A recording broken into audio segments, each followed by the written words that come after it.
Okay, so here we are, our freshly imported Skyline from Japan.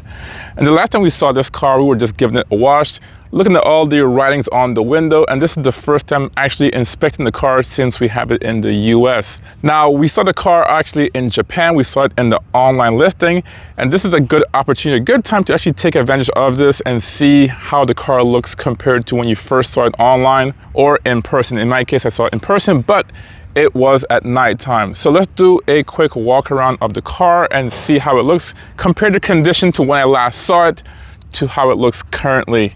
Now in the front here, it looks pretty good, no real damage here. The first thing I notice here is just the front lip right here. And as you can see, there's some scratching on here, and that's there for numerous reasons. It was already scratched when I got the car, but when we imported the car and we got it from the port, as we saw, the front left tire was a little bit flat or low on air, and therefore that thing kind of scrubbed on the trailer. Besides that, the car looks really good, no real damage to the front. Headlights look the same way. It does need a little bit of a refresh on here. There's some, I guess, oxidation or some coloring on here, some fading on there. But besides, the car looks pretty good. I can see some scratches right here, but that was already on the car when we bought it. Now, this is the aspect right here where we saw the car the most. That's besides the point. The car looks good. There's no real obvious damage right here at this point. If you look pretty closely here at an angle, which is kind of crazy, you can see just some few dents right here, 2 dents, one here and one there. I think, well, I don't know if that was there before. It's not a big deal. Maybe some PDR can get that out. Besides that, no broken windows. The mirrors look good. They're not cracked or anything. The windows are all good. Now, one issue I had with this car when I saw it in Japan was actually the door handles. Now, these things were faded. Obviously, over 25 years of use, you'll see a lot of fading because people are actually grabbing under the handle. I did voice that to the dealership, and just because they have access to all the correct paint codes in Japan, why bring it here to the US, try to look for a paint code and have someone do it? They said that they weren't gonna have enough time. Now, luckily for me, fortunate for me, guys, this car here shipped literally a week or 2 after I saw it in Japan. So their concern was that there wasn't gonna be enough time to actually fix that door handle.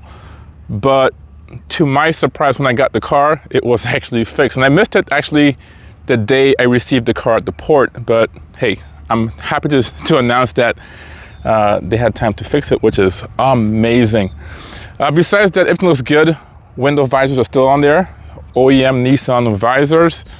Nothing, no damage to the skirts. Now, that's another concern of mine, only because sometimes when these cars reach the port, they'll use a forklift to actually lift the car up and get it off to a certain location. Besides that, no damage underneath the car. The wheels, all the wheels look good. The rear looks good as well. No damage to the tail lights. It's in pretty good condition, guys. Now, when I saw the car in Japan, it was the first time I've seen it, obviously, since I bought it online, and the car exceeded my expectation as far as the condition of the car. It looked better in person than the online listing. As you can see here as well, it looks really good. No damage to wheels. Side skirts, the mirrors are all good, and they actually function, which is good. So the exterior of the car is in good condition.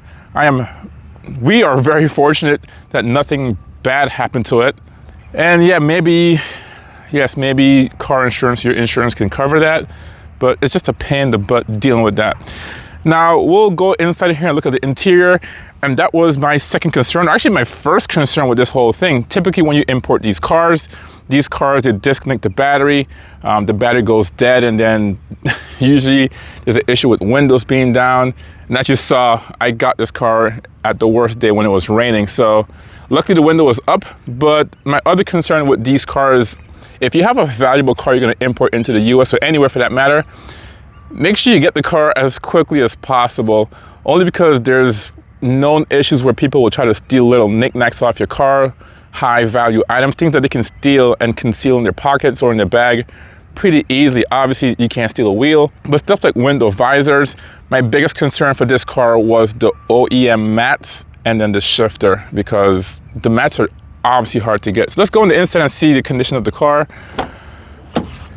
And the honest truth is, this car here is in ideal, near perfect condition, as you can see. No tears in the seats, the rugs, the shifter, that's a Nismo shifter, is still there. All the trinkets, everything is still in the car. And that's what I cared about. So starting here with the rug here, obviously OEM Skyline GTR mats. And obviously that's appropriate for this car. That was the biggest thing I had a concern about. These are expensive to get, hard to get. The pedals, these are also aftermarket or Nissan aftermarket pedals. And then the carbon fiber Nismo shifter. Besides that, the interior here is immaculate. We'll do another video talking about this car here, why it's so special, what makes this car so unique, and all the mods on this car as well. Going to the back seat here, same thing, very, very, very clean. No issues at all. The mats are there, OEM mats. You can see it right there. Skyline GTR. No tears, nothing stolen here. Seats look in really good condition. And that's that. The trunk is the trunk. Nothing in there. There's some aftermarket parts in there. We'll talk about that later. The exhaust is still on there, which is good. And then the passenger side, same thing as well. You have the GTR mats, clean seats, and the interior is flawless. Now these 33s really don't have an issue with the bubbling of the actual dash, but mine was in really good condition. But the car is in good condition. It's in the same condition when I saw it in Japan. So I don't know if I got lucky. You know, I did use Ro-Ro shipping on this. There's a debate whether to use Ro-Ro or use a container, guys. Now there's two trains of thought. It's up to you if you want to use Ro-Ro or a container. Now, I use Ro-Ro because it's more affordable. Most cars, new cars that come to the dealership come via Ro-Ro, and which is roll on, roll off, meaning you roll the car onto the ship, it gets to the destination, they roll it off. So no big deal there. It has like a parking spot in a large ship, and it works pretty well. Now the issue with that is there could be some damage. People can get access to the car. It's not protected, it's not secured. Now this is a very expensive car. Obviously any used car over $20,000 is, I would say, is kind of expensive, and it's up to you whether or not you want to spring for the actual container. Now for a Ro-Ro, it can range between $1,200 up to $3,000. That's the average range. If you want a container, it can start from around $4,000 up to $6,000 or $7,000. And if you have a more expensive car like a Ferrari, a Lamborghini, maybe an R34 GTR, which is in the hundreds of thousands of dollars, then you might want to put it in a container, only because it's a really big investment. Those cars are highly desirable. People want them, and just protect your investment. So the honest truth is, you know, $6,000 is a lot of money, but $6,000 is not a lot of money when you consider a car can be worth $100,000. That's just a drop in the bucket when you consider the total value of a car. Now in my case, I did get lucky with the roll on, roll off, and nothing is missing. The car is in good condition. People also like to steal stuff from the engine bay. I don't think it makes any sense showing you what's in there. It's just a GTR motor. My biggest concern with these were like the strut tower brace. Someone can steal the strut tower brace, but the strut tower brace is in there. So nothing crazy. Still kind of stock looking engine here. As I said before, we'll make another video talking about all the modifications to this car specifically, since it's such a special, unique, rare car in itself. So here it is, guys. I just want to document this, show you this is all a part of the import process. You know, knowing the car before you bought it, seeing it, hopefully, if you have the opportunity to see it in person before it ships, and then taking the inventory of the car once you get it. I don't know the steps required, you know, once the car is here and there's probably maybe some damage. You might want to deal with the shipping company, the exporter, maybe the port, and see if you can file a claim. But luckily, I don't have any of those issues, guys. The car looks just as amazing here. It looks better in person than on the camera here, actually, that I'm showing you right now. But yeah, the car is here, guys. And to be honest with you, I still can't believe it's here after we saw this thing online, paid for it, saw it in person, and brought it back to the US. If you have any questions about the whole process here, I'll be happy to answer it. If you have any questions specific on this car, leave them in the comment section down below. I will be making more videos on this car specifically about it, why this car here is so special, why I went with this car, and some of the modifications that's on it. And guys, don't forget to subscribe, therefore you'll be notified whenever I do drop more videos.